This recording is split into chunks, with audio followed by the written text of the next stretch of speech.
siku moja mavuno yataisha kabisa, baada yayo kumu.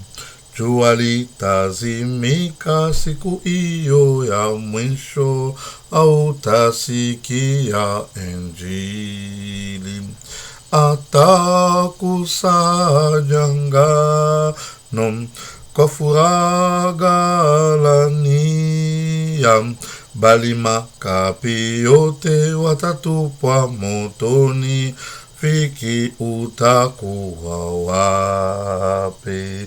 Mahubiri na nyimbo za wokovu wa Mungu zitakaponyamaza huko, uliyelikataa neno zuri la Mungu utaka wapi milele?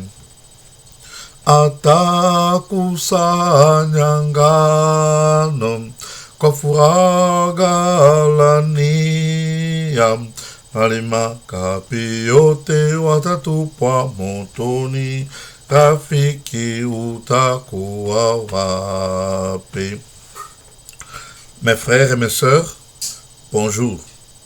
Partout où vous êtes en ce moment et qui suivez ce message, je m'adresse à tous ceux-là qui ont cru au Seigneur Jésus-Christ, ceux-là qui croient que ce qui est écrit dans la Bible, c'est la vérité, ceux-là qui croient que la parole de Dieu, c'est la vérité. Je ne parle pas à ceux-là qui croient en leur dénomination, en ceux-là qui croient dans leur message, car le message se trouve dans la Bible. Je vous parle en ce qui concerne ce que se passe chez nous, au Zaïre ou partout dans le monde entier. Cela ne doit pas vous étonner. Ce que nous devons savoir, c'est notre part de responsabilité dans tous les événements. Ouvrez les oreilles pour entendre ce que je vous dis aujourd'hui. C'est très nécessaire que vous puissiez comprendre et connaître ce que vous devez faire pendant ce temps où nous sommes en train de traverser. Les paroles de Dieu ne passeront jamais, mais toute chose passera. Que tu sois riche, pauvre, malade, guéri ou n'importe comment, tous nous allons passer. La terre, le ciel et tout ce qu'il renferme passeront. Mais les paroles que je vous dis, ce sont les paroles qui viennent de l'Éternel, qui sont inscrites dans la Bible. Ça ne passera jamais. Car la parole, c'est la vie, et la vie, c'est notre vie. Jésus-Christ a accepté de mourir sur une croix ignoble. Il a donné sa vie pour que vous et moi, que nous puissions avoir la vie et l'avoir en abondance. La foi vient de ce que l'on entend. Tout ce que vous entendez vous donne la foi. Si par exemple le médecin vous dit que votre maladie est vraiment incurable, vous allez mourir. Si vous croyez en ça, vous allez mourir. Si vous ne croyez pas en ça, vous n'allez pas mourir. C'est très important. La foi vient de ce que l'on entend. Alors ici, moi, je parle de la parole de Dieu, ce que nous entendons de la part de Dieu. Si on ne vous parle pas, vous n'entendrez pas. Si on ne vous dit pas ce que nous devons vous dire, vous ne saurez rien. Et alors, vous serez condamné dans l'ignorance. On dit, mon peuple périt, faute de connaissance. Tout le monde le sait que nous devons aimer nos ennemis, et tous ceux-là qui nous combattent, nous devons les aimer, nous devons toujours partager, aider et prier pour les autres. Avoir l'amour. Et c'est défini par Jésus-Christ que l'amour, où toute la loi et les prophètes, c'est que tout ce que vous voulez que les hommes fassent pour vous, faites-le pour eux. C'est-à-dire, si vous voulez être aimé, commencez par aimer. Si vous voulez être pardonné, commencez par pardonner. Tout ce que vous voulez que les hommes fassent pour vous, faites de même pour eux. C'est ça la loi et les prophètes. C'est ça les 10 commandements. C'est tout ce qui est écrit dans les 10 commandements. C'est résumé dans les 10 commandements. Si vous ne voulez pas que les gens vous insultent, n'insultez pas les gens. Si vous ne voulez pas que les gens ne puissent pas payer vos dettes, ne payez pas. C'est-à-dire, tout ce que vous voulez que les hommes fassent pour vous, faites-le pour eux. C'est-à-dire, parce que tout ce que vous ne voulez pas que les gens fassent pour vous, parce que vous aimez, c'est ça l'amour. C'est-à-dire, l'amour, c'est ce que faire aux autres ce que vous voulez que l'on fasse pour vous. Alors ici, je vais vous expliquer, nous allons lire un passage des Écritures que vous avez toujours entendu, vous avez toujours lu, ça s'est dit partout, même les hommes des sciences, même les satanistes, tous ces gens-là, ils parlent de ça. Même les féticheurs, ils disent que nous sommes à la fin des temps, les scientifiques parlent de l'échauffement de la planète va à sa disparition, il y a des conférences et des conférences, des études et des études, les pays ont financé pour que les gens puissent savoir qu'est-ce que nous allons faire pour échapper à l'échauffement de la planète. C'est-à-dire, il y a l'échauffement de la planète, il y a beaucoup de choses qui tournent autour de ça. Je ne vous enseigne pas la science, vous entendez souvent ça à la radio, à la télé, partout dans les journaux. Et parfois même dans les églises, on enseigne, on dit ça. C'est bien pour nous avertir.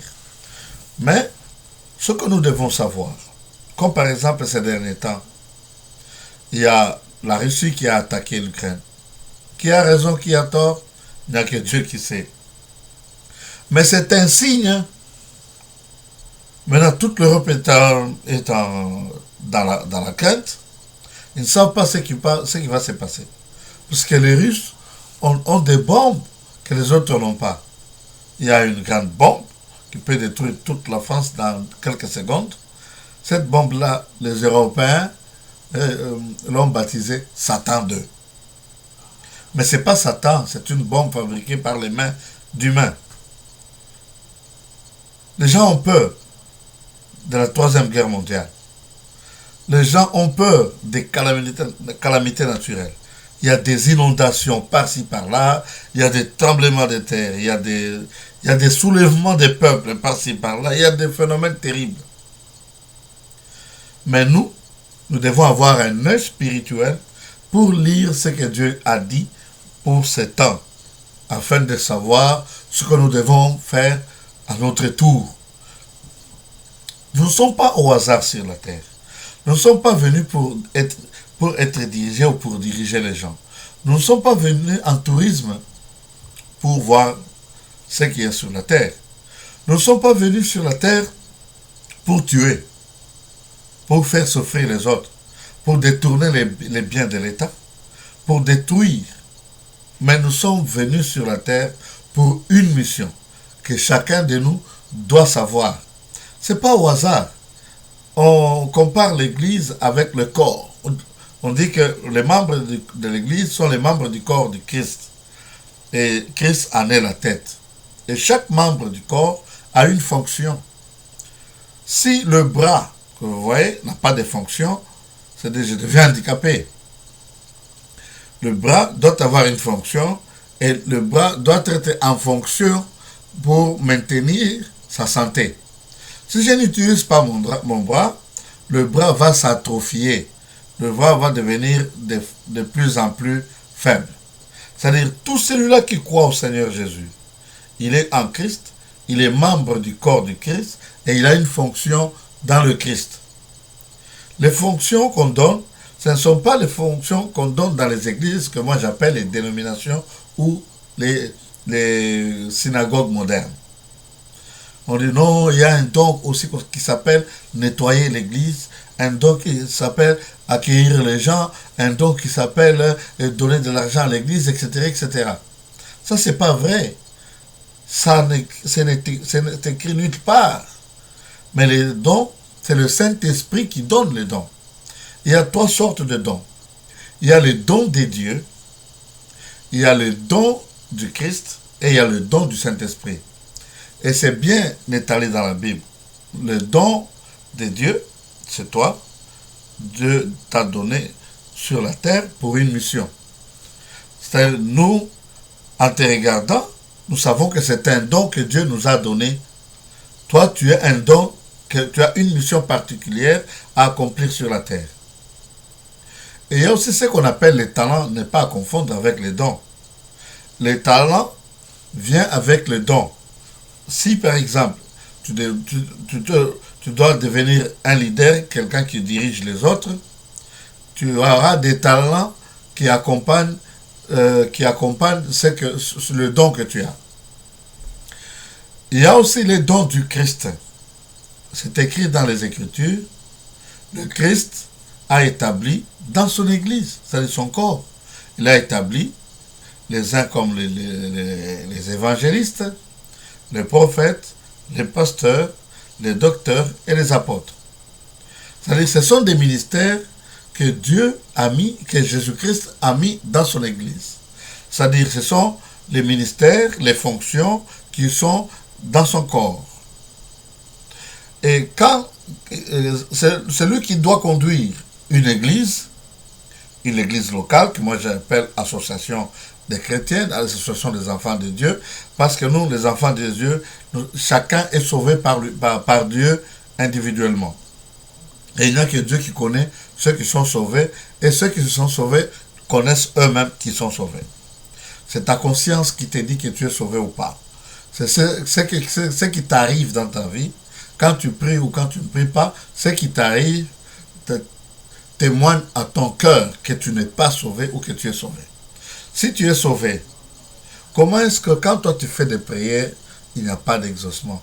C'est-à-dire que si quelqu'un d'autre prie pour toi, il y a l'exaucement. C'est-à-dire que l'autre là, il est sauvé parce que lui, Dieu écoute sa prière. Mais toi, tu connais ton cœur. Chacun connaît son cœur. Chacun sait sur quoi il est assis. C'est-à-dire, un cœur mauvais est mauvais, et la personne qui a un cœur mauvais sait qu'il est mauvais et qu'il n'héritera pas le royaume des cieux. C'est très clair.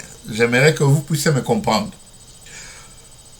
Le temps là de citer les gens, de faire peur aux gens avec l'évangile de crainte, tu seras jeté en enfer. Ce temps est révolu. L'évangile, on dit, c'est l'évangile du royaume des cieux. Nous parlons des choses du royaume des cieux. Comme Jésus-Christ disait, le royaume des cieux est semblable à, etc., etc. Nous parlons des choses du royaume des cieux. Nous vous parlons, et tout ce qui s'accomplit, c'est pour que vous puissiez comprendre que vous êtes des enfants de Dieu, destinés à aller au ciel, vivre avec le Christ. Maintenant, ce que nous voyons, comme par exemple ce qui se passe chez nous au Zaïre, beaucoup de gens se lamentent. Quelqu'un qui a détourné l'argent de l'État, emprisonné, il y a des preuves, et par après, il est libéré gratuitement.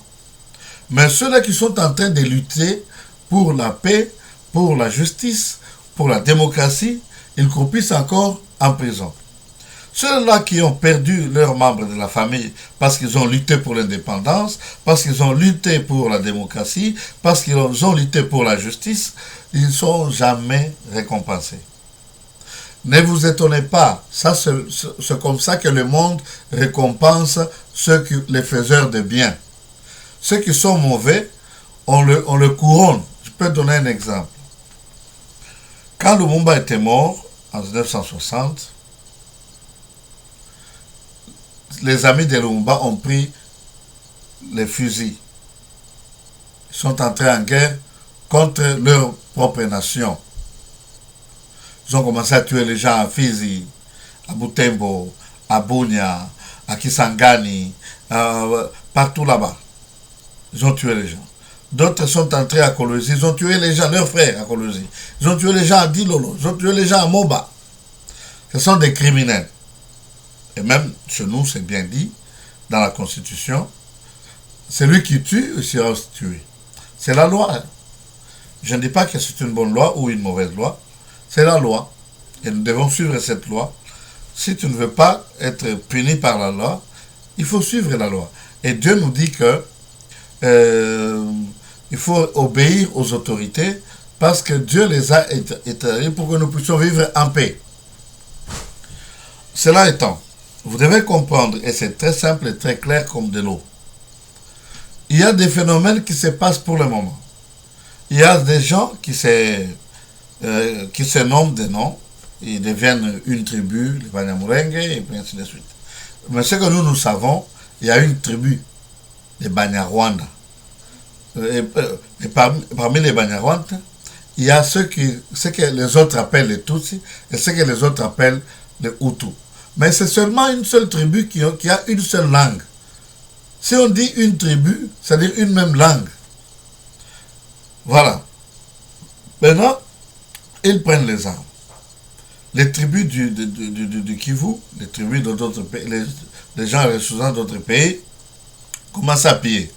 Au lieu seulement de piller les richesses, commencent à massacrer le peuple, à dévaster des villages entiers. C'est de la désolation. Nous vivons presque l'apocalypse au Congo. Hein? Vous voulez manifester contre une injustice, on tire sur vous. On vous flanque en prison.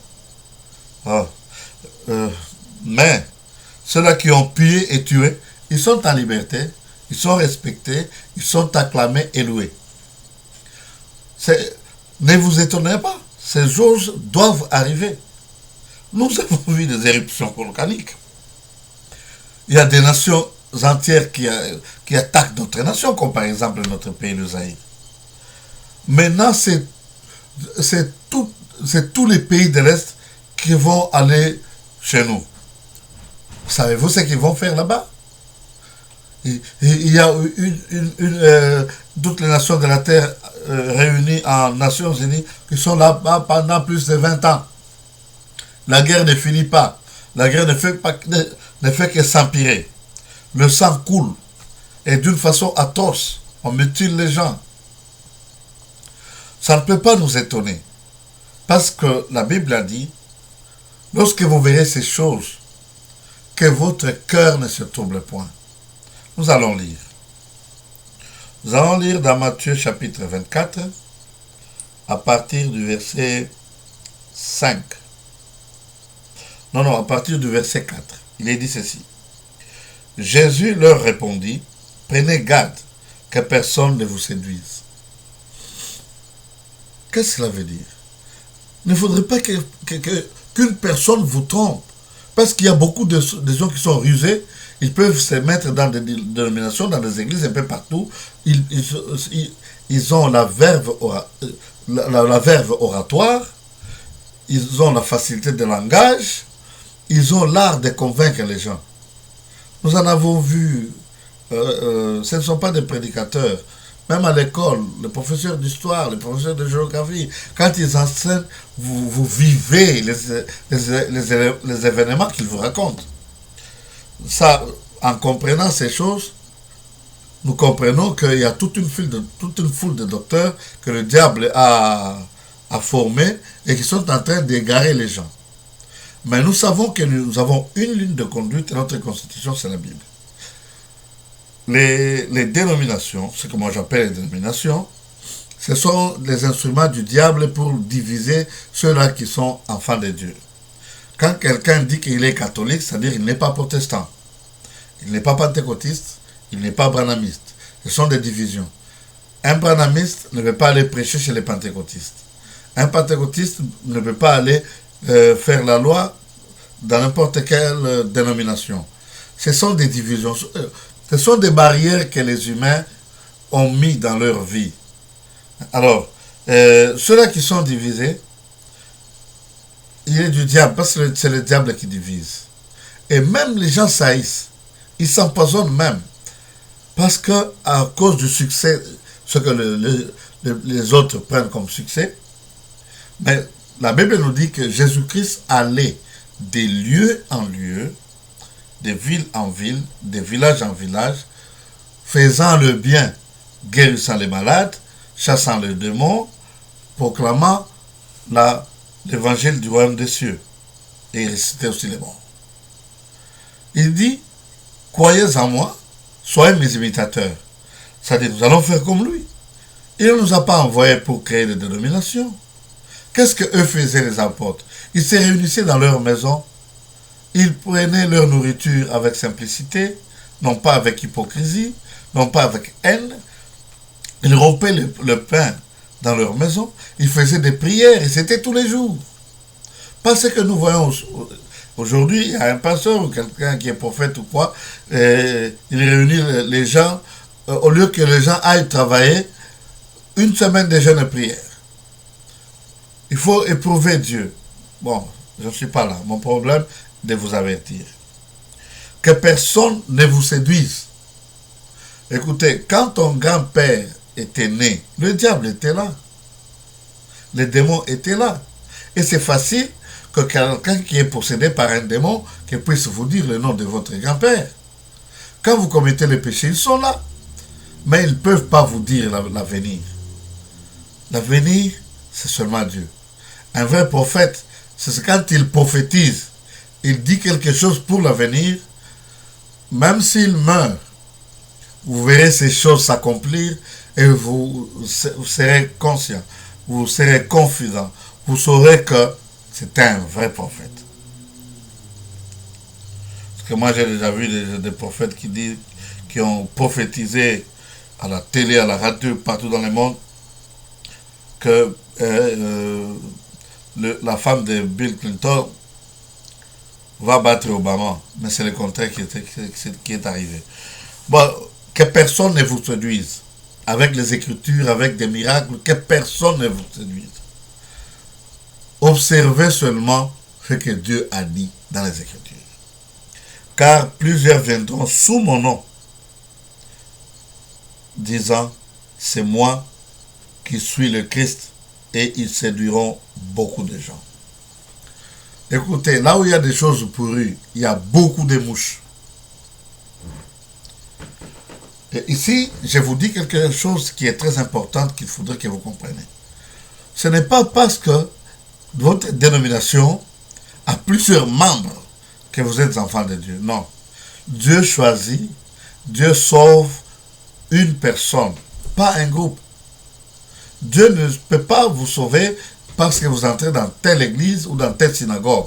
Dieu ne peut pas vous sauver parce que vous lisez telle Bible ou tel livre. Dieu ne peut pas vous sauver parce que vous priez avec telle personne ou telle autre personne. Il y a des gens qui sillonnent le monde entier.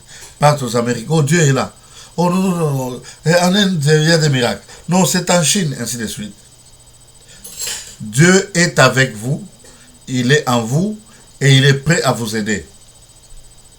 Il dit, vous entendrez parler des guerres et des bruits de guerre. Gardez-vous d'être troublés. C'est ce que nous voyons des guerres. Nous entendons des bruits de guerre. Ne soyez pas troublés comme je vois les gens au Congo, ils sont agités. Oh les Banyamulenge, oh les Rwanda. Écoutez, si nous suivons la logique, un lion avec un chat qui vient prendre la nourriture des lions, les lions commencent à se lamenter. Oh non, vous regardez comment est-ce que le chat est en train de prendre ma nourriture. C'est ce que nous faisons. Le Rwanda vient piller au Congo. Nous nous lamentons. Ils disaient ça, la communauté internationale, c'est tout le monde entier qui vient là-bas pour piller. Ils disent non, nous venons vous aider, l'ONU. Et on découvre dans leurs tanks et dans leurs véhicules, on découvre des coltans et des choses volées. C'est lamentable. Mais, moi je vous dis, prenez garde que personne ne vous séduise. On peut vous dire n'importe quoi. Nous avons vu des choses horribles s'accomplir. Il y a des gens qui prient de n'importe comment. Et Dieu, ce qu'il veut de nous, c'est l'amour.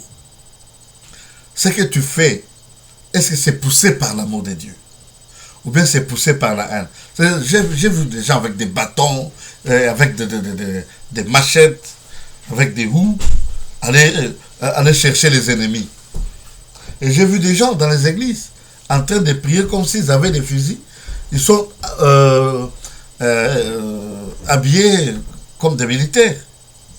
C'est très grave. Dieu n'est pas dans ces choses.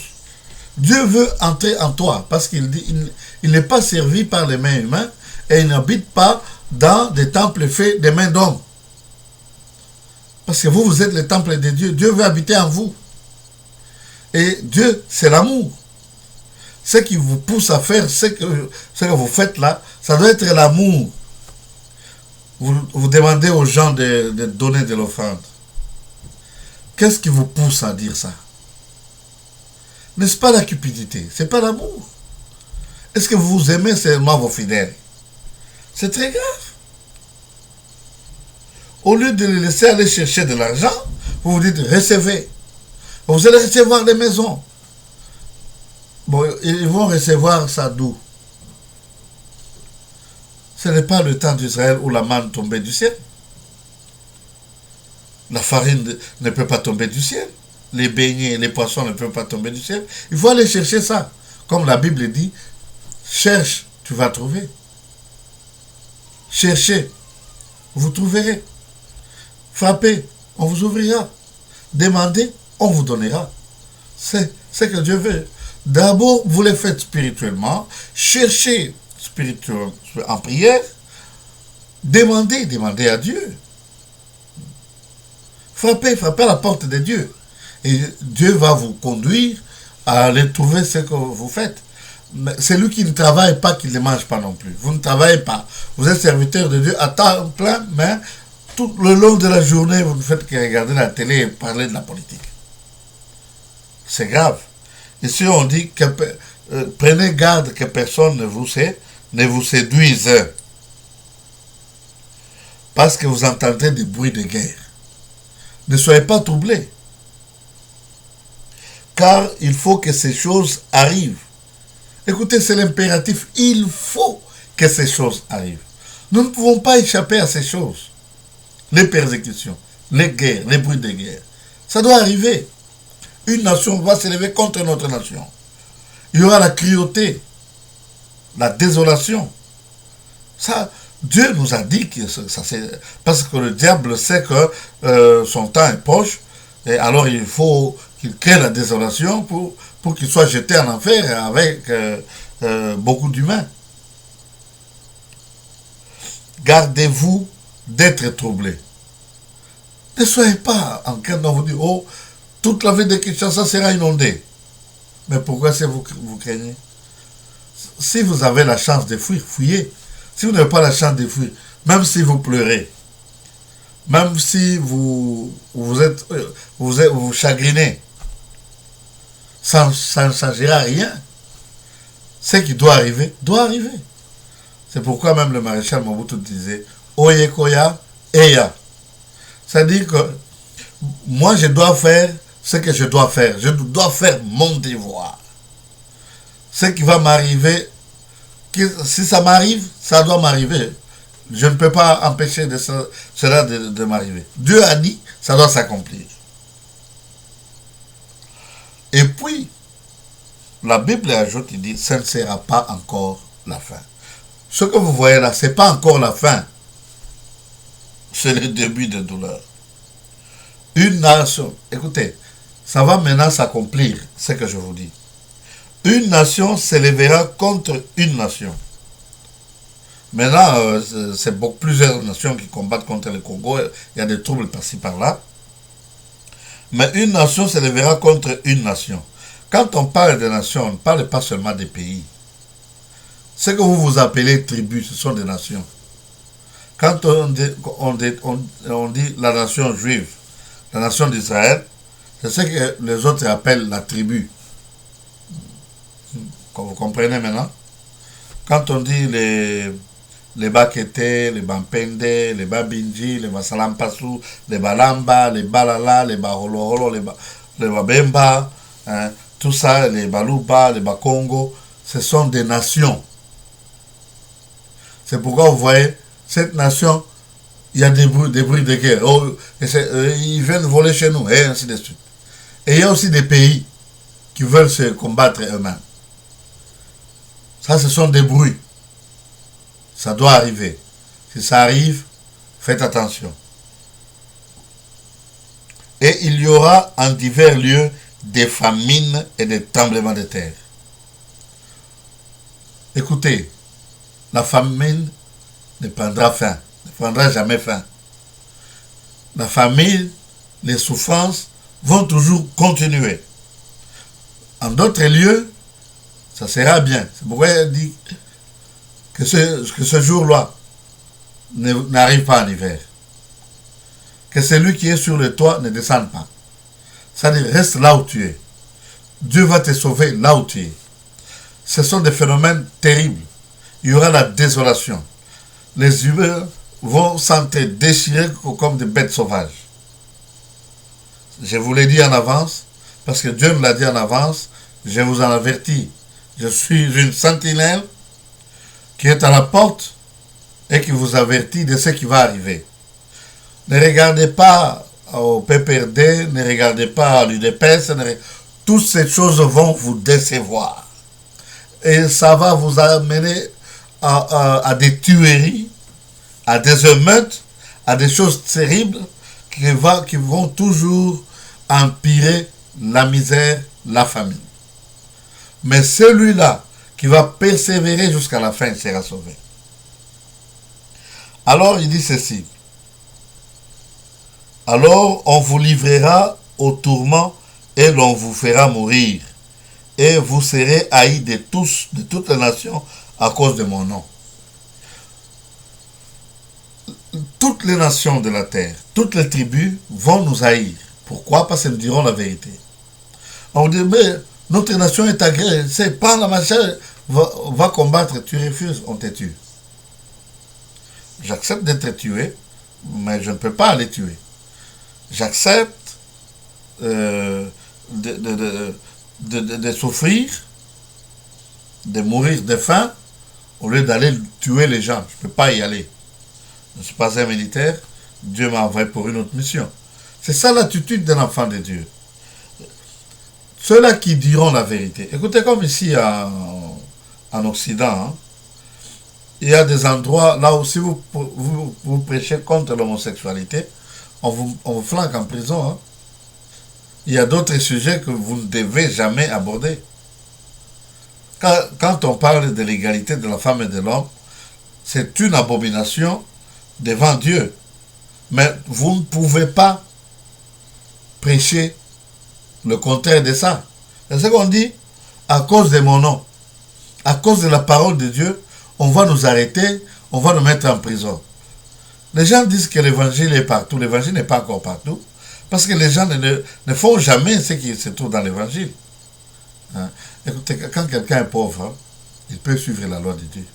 Dès qu'on lui donne l'argent, il commence à faire l'ambiance. Nous avons vu des gens qui étaient des pauvres, qui sont devenus des ministres, ils se sont séparés même de leur famille. Et leurs actes, c'est de l'abomination. Et ils aiment leur gloire au lieu de la gloire de Dieu. On dit, on nous amènera aux tribunaux. Les puissances du ciel seront ébranlées. Comment? Parce que l'évangile n'est pas encore prêché. Et si nous lisons, si nous lisons au verset 14, d'abord au 13, non, allons sur 11. Plusieurs faux prophètes se lèveront et ils séduiront beaucoup de gens. Ils vont dire des choses qui ne sont pas bibliques, mais les gens vont suivre, parce que ce sont des faux prophètes. Et parce que l'iniquité se sera accrue, la charité du plus grand nombre se refroidira. Si nous regardons tout autour de nous et dans le monde entier, l'amour est en train de se refroidir. On prophétise à un parent que ses enfants sont des sorciers, il les chasse. Quel amour ça! Quel amour! Est-ce que c'est le diable qui peut fuir Dieu ou bien c'est Dieu qui va fuir le diable? Toi tu as Dieu, tu as le Tout-Puissant. Eux ils ont les démons que Dieu nous a ordonné d'aller chasser les démons. Mais parce qu'ils ont des démons, vous les fuyez, bien vous les chassez. Votre mère, votre père qui vous a mis au monde, lorsque vous étiez enfant, il ne vous a pas mangé. Mais aujourd'hui, ils ont souffert pour vous. Acheter des habits, vous amener à l'école, souffrir avec vous, ainsi de suite. Vous grandissez, vous commencez à travailler, ils deviennent des sorciers, parce que c'est ça que le pasteur t'a dit à l'église. Si ton pasteur là, ou ton prophète est un homme de Dieu, il devait vous enseigner que prier beaucoup, la sorcellerie va fuir. Dieu ne nous a pas envoyés pour aller appeler les prophètes et les pasteurs pour venir nous prophétiser afin de nous haïr, d'haïr nos familles. Si la Bible dit, celui qui ne tient pas compte de sa famille est pire qu'un infidèle. Maintenant, lorsque la vérité sera prêchée, lorsque les gens, les enfants de Dieu, n'auront pas peur des démons, des sorciers, des sorts de ce monde, ni de la mort, lorsqu'ils n'auront jamais peur de ces choses, alors le royaume de Satan va être secoué. Pourquoi? Parce que l'évangile sera prêché. Parce qu'on dit que lorsque l'évangile du royaume de Dieu sera prêché, en guise de témoignage, témoigner quoi? Que Jésus est vivant, non? Que Jésus nous a sauvés, non? Que Jésus nous guérit, il nous libère, il ressuscite les morts. Maintenant, lorsque les nations vont commencer à voir ces choses s'accomplir, parce que la Bible dit, voici les miracles qui accompagneront ceux qui auront cru. Lorsque vous annoncez l'évangile, ceux qui vont croire à ton évangile, ils seront sauvés et les miracles vont les accompagner. Ils sauront qu'ils sont enfants de Dieu parce que s'ils demandent quelque chose, Dieu agit. S'ils chassent les démons quittent. Ils voient les malades, ils les posent des mains malades, les malades sont guéris. Dieu ne nous a pas envoyés à aller faire le deuil avec ceux qui font le deuil. Non. Dieu nous a envoyés pour aller ressusciter les morts. Si tu es un enfant de Dieu, quelqu'un meurt et que tu l'aimes, mais va les ressusciter, non? Si tu es incapable de les ressusciter, continue à faire l'œuvre de Dieu. Laissez les morts enterrer leurs morts. C'est ce que Jésus-Christ a répondu à son disciple, qui lui a dit, mon père vient de mourir. Laissez-moi aller enterrer mon père, puis je reviendrai vers toi. Il lui a dit non. Laissez les morts enterrer leurs morts. Toi, suis-moi. Que Dieu vous bénisse. Notre pays en difficulté. C'est un signe de temps. Qu'est-ce que tu fais en tant qu'enfant de Dieu? Tu gesticules, tu es dans la crainte. Que Dieu vous bénisse. Merci et à la prochaine.